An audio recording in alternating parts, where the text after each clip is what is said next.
اے صوبان، قیامت کے دن کچھ ایسے بھی لوگ میری امت کے آئیں گے جو پہاڑوں کے برابر نیکی لے کر کے آئیں گے، پہاڑوں کے برابر وہ نیکی لے کر کے آئیں گے۔ فَيَجْعَلُ اللَّهُ عَزَّ وَجَلَّ هَبَاءً مَنْثُورًا، اللہ تعالیٰ ان کی نیکیوں کو برباد کر دے گا، ان کی نیکیوں کو اڑا دے گا، ان کی نیکیوں کو گرد و غبار میں تبدیل کر دے گا۔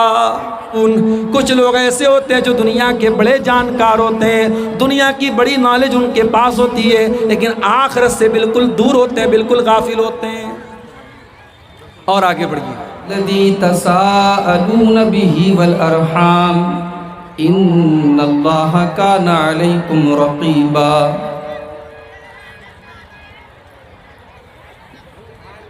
یا ایہا الذین آمنوا اتقوا اللہ وقولوا قولا سدیدا یصلح لکم اعمالکم ویغفر لکم ذنوبکم ومن يطع الله ورسوله فقد فاز فوزا عظيما۔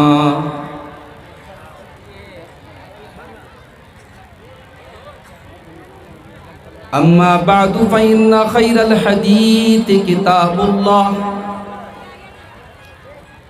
وخير الهدي هدي محمد صلى الله عليه وسلم وشر الأمور محدثاتها وكل محدثة بدعة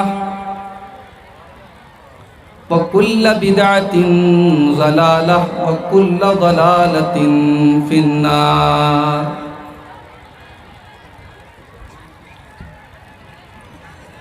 اعوذ باللہ من الشیطان الرجیم، بسم اللہ الرحمن الرحیم۔ انہم فتیۃ آمنوا بربہم وزدناہم ہدی وربطنا على قلوبهم اذ قاموا فقالوا ربنا رب السماوات والارض لن ندعو من دونه الها لقد قلنا اذا شططا۔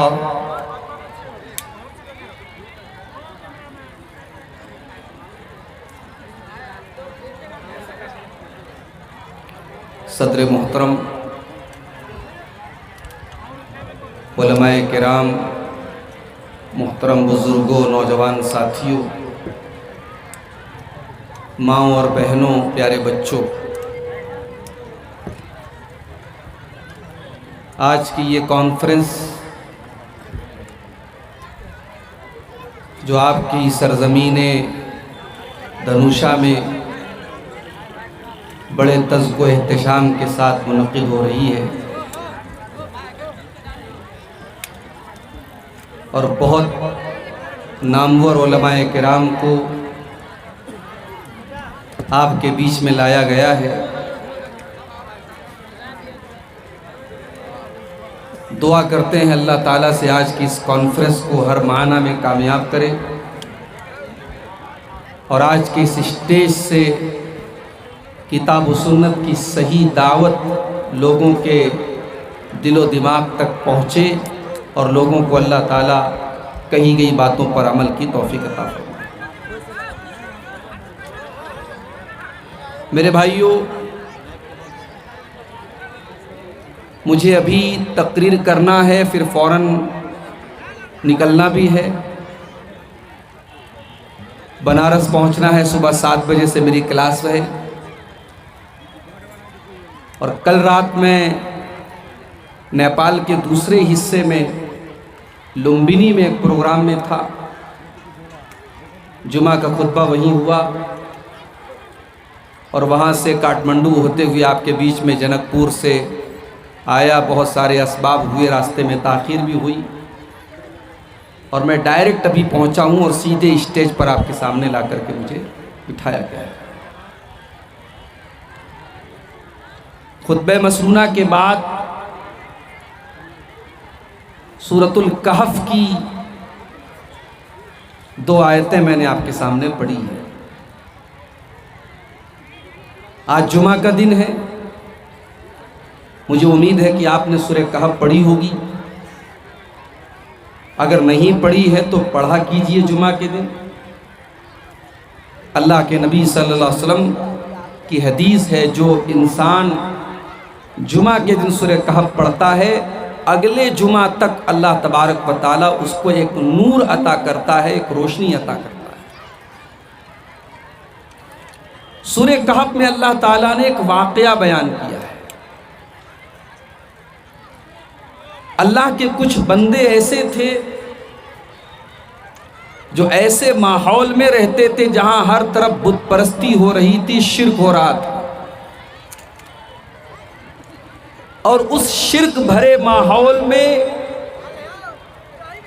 اللہ کے ان بندوں کو اللہ تعالیٰ نے توحید کی دولت دے دی، اور جب ان کو یہ احساس ہوا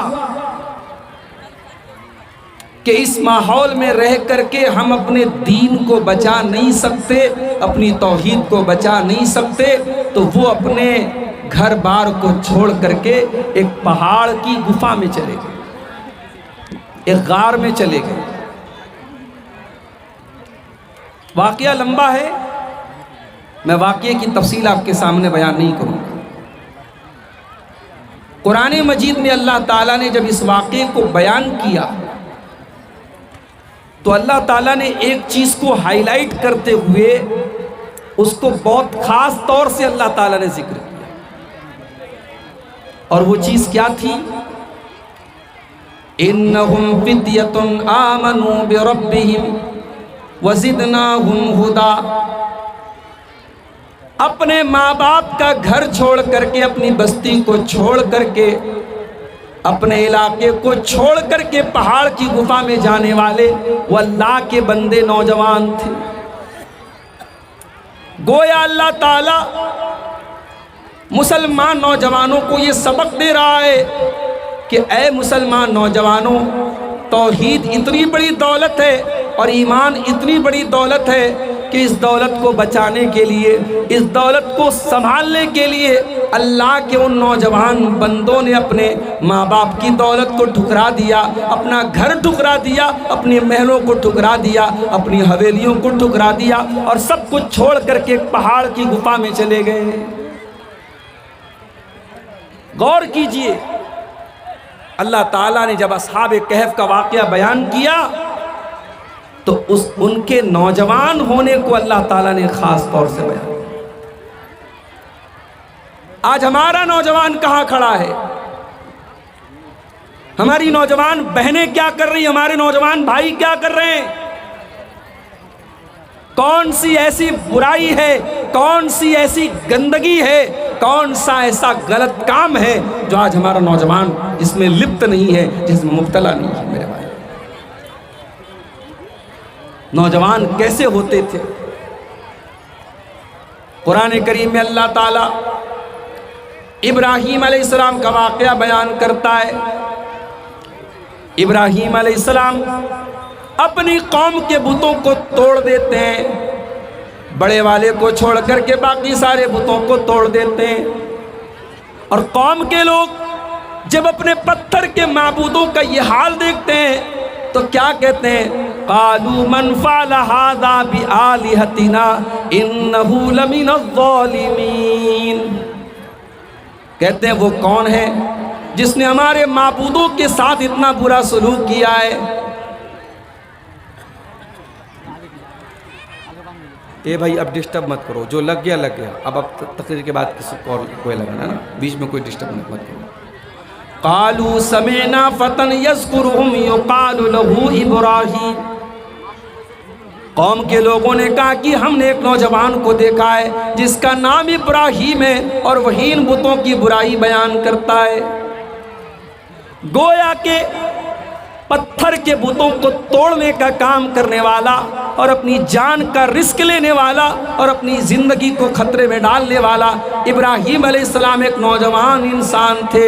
میرے پیارے ساتھیوں، میرے نوجوان ساتھیوں، آپ نے اپنی جوانی کی قدر و قیمت کو نہیں جانا، آپ نے جوانی کی اہمیت کو نہیں جانا۔ جوانی کی عمر میں ابراہیم علیہ السلام اپنی قوم کے بتوں کو توڑ کر کے اپنی جان کو خطرے میں ڈال رہے ہیں۔ ہمارے یہاں تو صاحب کہا جاتا ہے جوانی تو مستانی ہوتی ہے، جوانی تو عیش کرنے کی عمر ہوتی ہے، جوانی تو منمانی کرنے کی عمر ہوتی ہے۔ نہیں میرے بھائیو، جوانی انسان کی زندگی کا سب سے قیمتی ٹائم ہوتا ہے۔ جوانی میں جس نے اللہ کو راضی کر لیا، جوانی میں جس نے توبہ کر لی، جوانی میں جس نے نماز کی پابندی کر لی، انشاءاللہ وہ ساری زندگی دین پر قائم رہے گا۔ جوانی انسان کی زندگی کا وہ خوبصورت ٹائم ہے جس کا حساب الگ سے دینا پڑے گا۔ جوانی کا حساب الگ سے اللہ تعالیٰ لے گا قیامت کے دن۔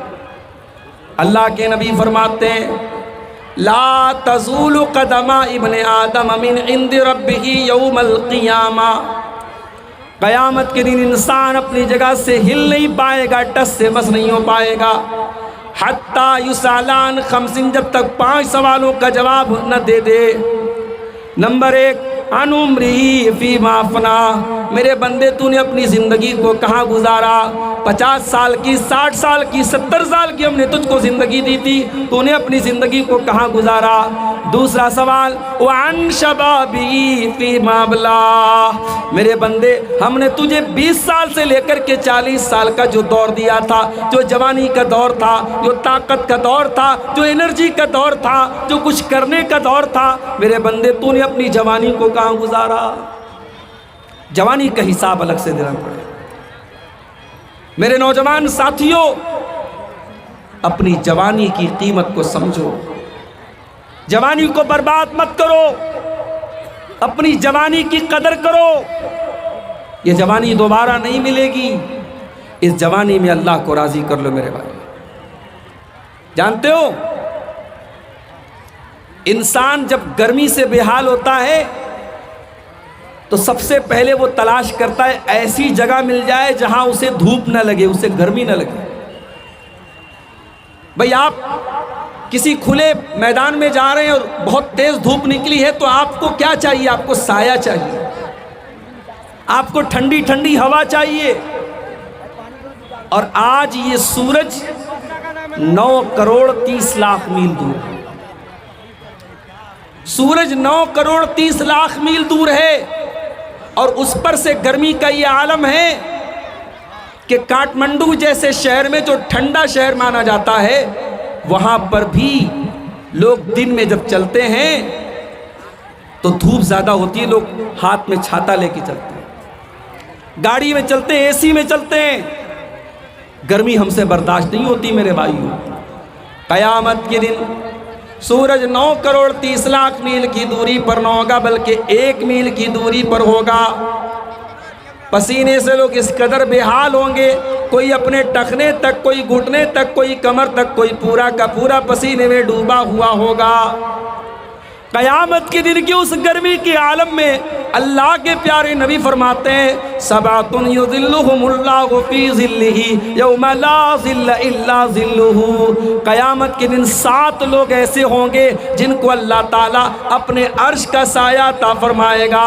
جس دن اللہ کے سائے کے علاوہ کوئی سایہ نہ ہوگا، اس دن اللہ تعالیٰ اپنے ان 7 بندوں کو اپنا سایہ عطا فرمائے گا۔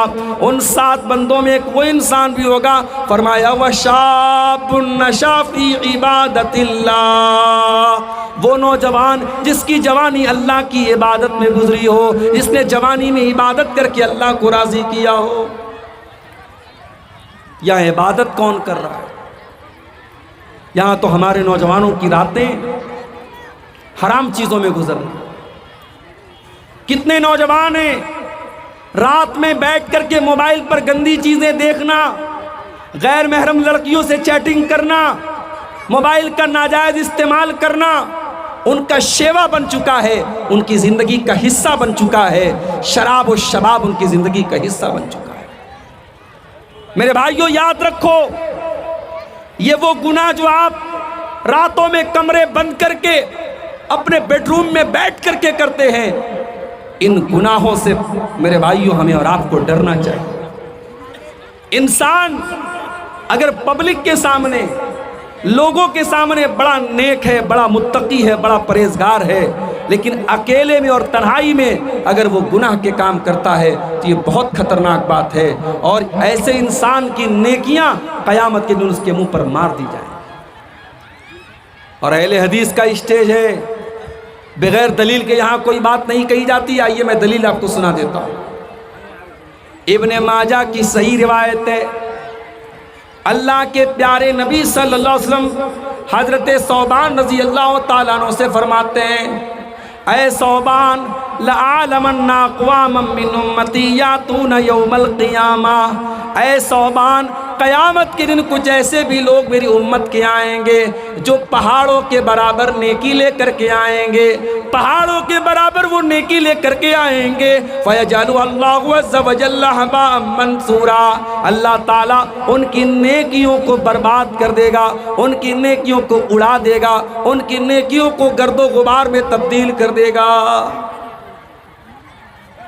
حضرت ثوبان ڈر گئے، کہا اے اللہ کے نبی صفہم لنا وجلہم لنا، اے اللہ کے نبی ذرا اور کلیئر کر کے بتا دیجئے، ان لا نکون منہم، تاکہ ہم ان میں سے نہ ہو جائیں، تاکہ ہم ان میں سے نہ ہو جائیں۔ حضرت ثوبان نے یہ نہیں کہا کہ اے اللہ کے نبی وہ کون لوگ ہوں گے، کہا کہ اے اللہ کے نبی ان کی کوالٹی بتا دیجئے، ان کی صفت بتا دیجئے تاکہ ہم ان میں سے نہ ہو جائیں۔ آج ہمیں دوسروں کے چھوٹے چھوٹے عیب نظر آ جاتے ہیں، اپنے بڑے بڑے عیب پر ہم پردہ ڈال دیتے ہیں۔ سوشل میڈیا کا دور ہے، فیس بک پر بیٹھ کر کے کمنٹ بازی کرنا، دوسروں کے کاموں پر کیچڑ اچھالنا، دوسروں کے کاموں میں کیڑے نکالنا، دوسروں کے صحیح کاموں پر تنقید کرنا، یہ آج ہماری فطرت بن چکی ہے۔ ہم دوسروں کے لیے جج بن جاتے ہیں اور اپنے لیے وکیل بن جاتے ہیں۔ معاف کرنا میرے بھائیو، یہ نبی کے صحابہ کا طریقہ نہیں تھا۔ نبی کے صحابہ پہلے اپنے گریبانوں میں جھانکتے تھے، پہلے اپنی فکر کرتے تھے۔ حضرت ثوبان نے کہا اے اللہ کے نبی پہلے بتائیے وہ کون لوگ ہوں گے تاکہ ہم ان کی طرح نہ ہو جائیں۔ آپ نے فرمایا اے ثوبان وہ تمہارے ہی بھائی ہوں گے، تمہارے جیسے نماز پڑھنے والے ہوں گے، روزہ رکھنے والے ہوں گے، رات میں عبادت کرنے والے ہوں گے، بس ایک بات کی کمی ہوگی، وَلَٰكِنَّهُمْ إِذَا خَلَوْا بِمَحَارِمِ اللَّهِ انتهكوها، پبلک کے سامنے تو بڑے نیک ہوں گے، ہر جلسے میں جائیں گے، ہر تقریر سنیں گے، علماء سے کے ساتھ سیلفی بھی لیں گے، علماء سے محبت بھی کریں گے، بظاہر تو بڑے نیک ہوں گے، بڑے دیندار ہوں گے، مگر ان کے موبائل کی براؤزر کی ہسٹری بتائے گی، ان کے واٹس ایپ کی چیٹنگ بتائے گی، وہ راتوں میں بیٹھ کر کے گندے کام کر رہے ہوں گے۔ وَلَٰكِنَّهُمْ إِذَا خَلَوْا بِمَحَارِمِ اللَّهِ انتهكوها، جب وہ اکیلے میں ہوں گے، جب وہ تنہائی میں ہوں گے تو وہ ناجائز کام کریں گے، وہ غلط کام کریں گے، وہ اللہ کو ناراض کرنے والے کام کریں گے۔ اپنی تنہائی کو گناہوں سے بچا لو میرے بھائی۔ دنیا میں ہم دیکھتے ہیں بڑے بڑے شاپنگ مالوں میں، ریلوے اسٹیشن پر، ایئرپورٹ پر، ہر جگہ آج کل کیمرہ لگا ہوتا ہے۔ یہ کیمرہ کیوں لگا رہتا ہے؟ اس کیمرے کا نام ہے سیکیورٹی کیمرہ۔ یہ کیمرہ جہاں لگا ہے تو چور بھی چوری کرنے سے ڈرتا ہے، کسی لڑکی کو چھیڑنے والا ہزار بار سوچتا ہے کہ نہیں یار کیمرہ لگا ہوا ہے ریکارڈ ہو جائے گا۔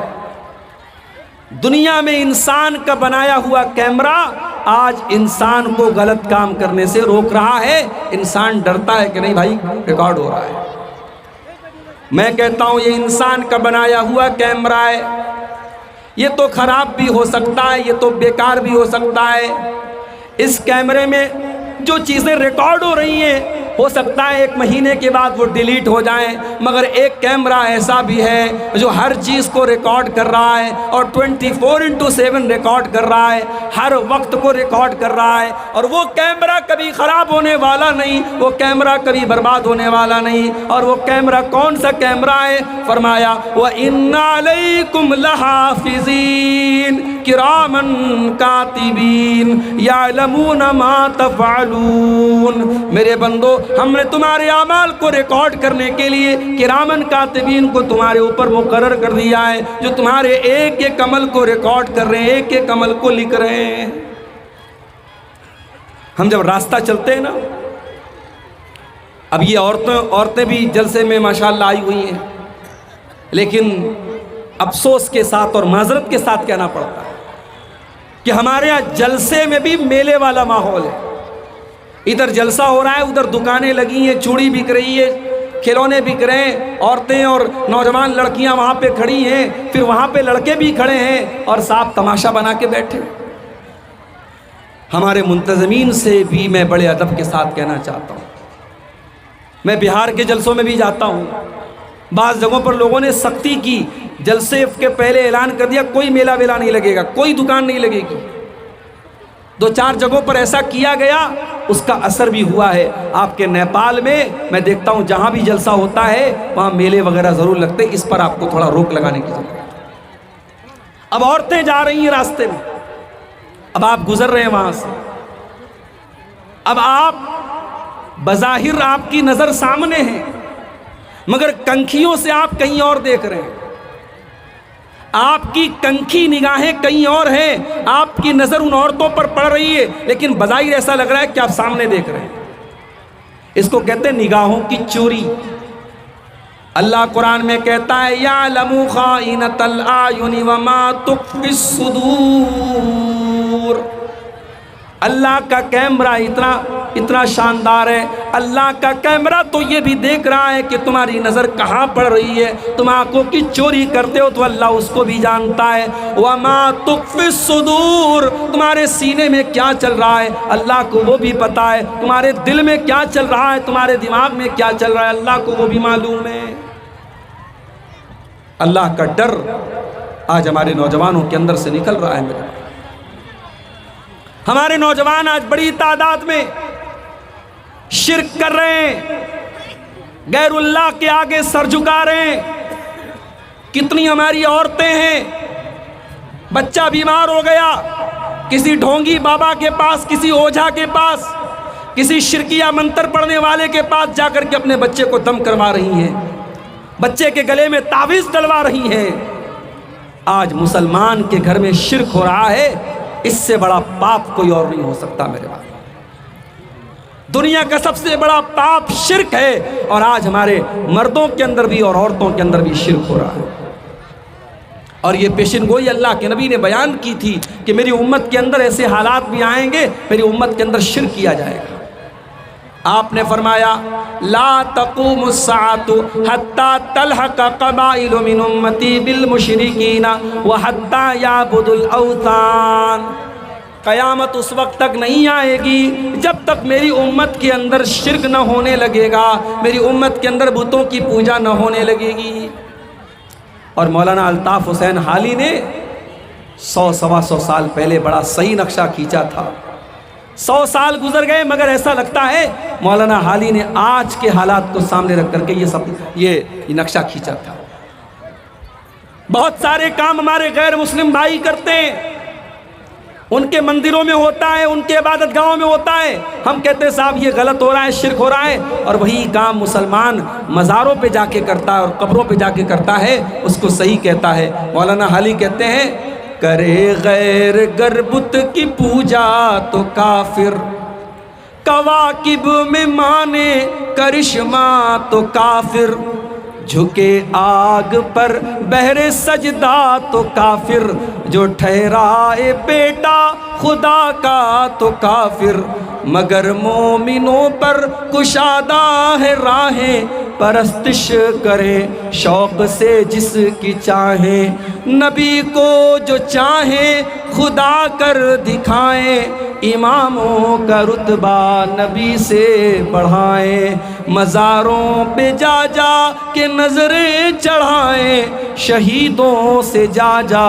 کے مانگیں دعائیں، نہ توحید میں کچھ فرق اس سے آئے، نہ اسلام بگڑے نہ ایمان جائے.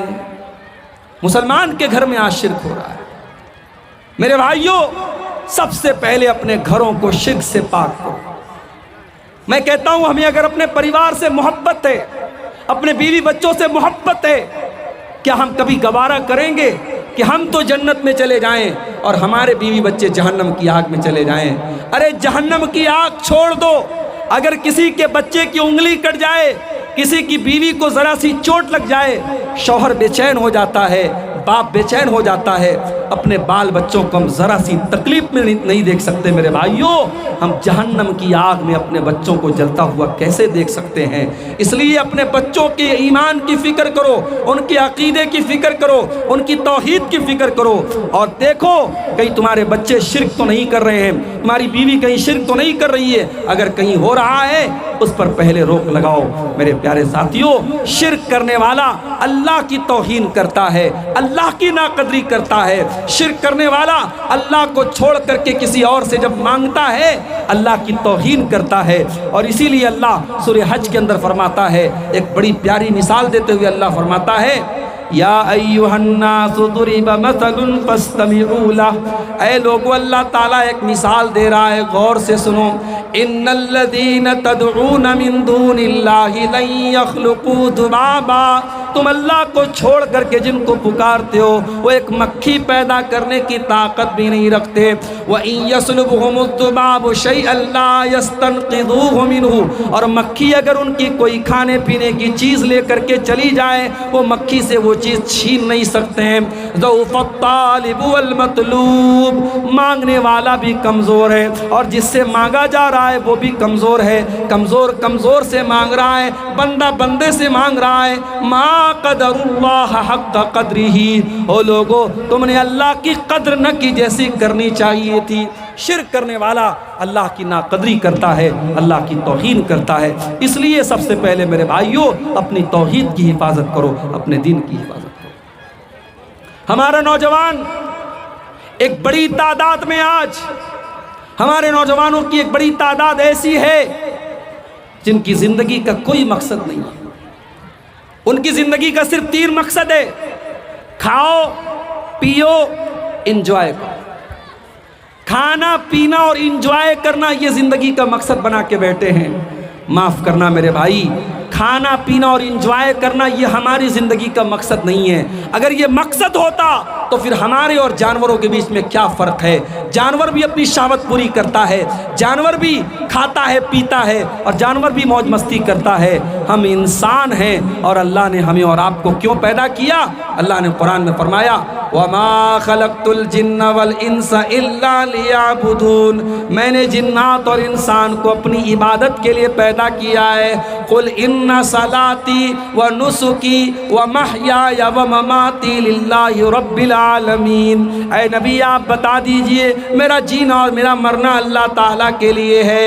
میں اللہ تعالیٰ کے لیے جیتا ہوں اور اللہ تعالیٰ کے لیے مروں گا۔ میری نماز اللہ تعالیٰ کے لیے، میری قربانی اللہ تعالیٰ کے لیے۔ میرے بھائیوں، ہماری زندگی کا مقصد اللہ کو راضی کرنا ہے، اور اگر یہ مقصد ہم پورا نہیں کر رہے ہیں تو معاف کیجئے گا، ہماری زندگی بیکار ہے۔ دنیا کی ہر چیز اپنے مقصد کو جب پورا نہیں کرتی ہے، ہم اسے اٹھا کے پھینک دیتے ہیں، اور جو چیز اپنے مقصد کو سمجھتی ہے وہی کامیاب ہوتی ہے۔ کبھی آپ غور کیجئے، آپ موبائل استعمال کرتے ہیں، موبائل پر آپ فیس بک چلاتے ہیں، موبائل پر واٹس ایپ چلاتے ہیں، موبائل پر ویڈیو دیکھتے ہیں، موبائل پر کیلکولیٹر بھی ہے، موبائل پر گیم بھی ہے، موبائل پر الا بلا بہت ساری چیزیں ہیں۔ مگر کبھی آپ غور کیجئے، جب موبائل پر کال آتی ہے، جب کسی کا فون آتا ہے، ویڈیو پیچھے چلا جاتا ہے، فیس بک پیچھے چلا جاتا ہے، واٹس ایپ پیچھے چلا جاتا ہے، کال اوپر آ جاتی ہے، کیونکہ موبائل کو بھی پتا ہے کہ میرا اصل مقصد کال کرنا اور ایک دوسرے سے بات کرنا ہے۔ موبائل پر کال اوپر آ جاتی ہے۔ میرے بھائیوں، کیا یہ افسوس کی بات نہیں ہے کہ ایک موبائل کو تو پتا ہے کہ میرا مقصد ہے، میرا مقصد کیا ہے، میری تخلیق کا مقصد کیا ہے، مجھے کیوں بنایا گیا ہے؟ اور اس سے بڑھ کے بدنصیبی کیا ہوگی کہ انسان کو اپنی زندگی کا مقصد نہ پتا ہو، اور انسان صرف کھانے، کمانے اور انجوائے کرنے اور موج مستی کرنے میں اپنی زندگی گزار دے۔ میرے نوجوان ساتھیوں، اپنی زندگی کے مقصد کو پہچانیں اور آگے بڑھیے۔ ہمارے کچھ نوجوان ایسے بھی ہیں جو دنیا کمانے کے چکر میں اتنے بزی ہو گئے کہ ان کو آخرت کے لیے کوئی ٹائم نہیں ملتا۔ ان کا کاروبار چل رہا ہے، ان کی دکان چل رہی ہے، ان کی جاب چل رہی ہے، 5 ٹائم کی اذان مسجد میں ہو رہی ہے،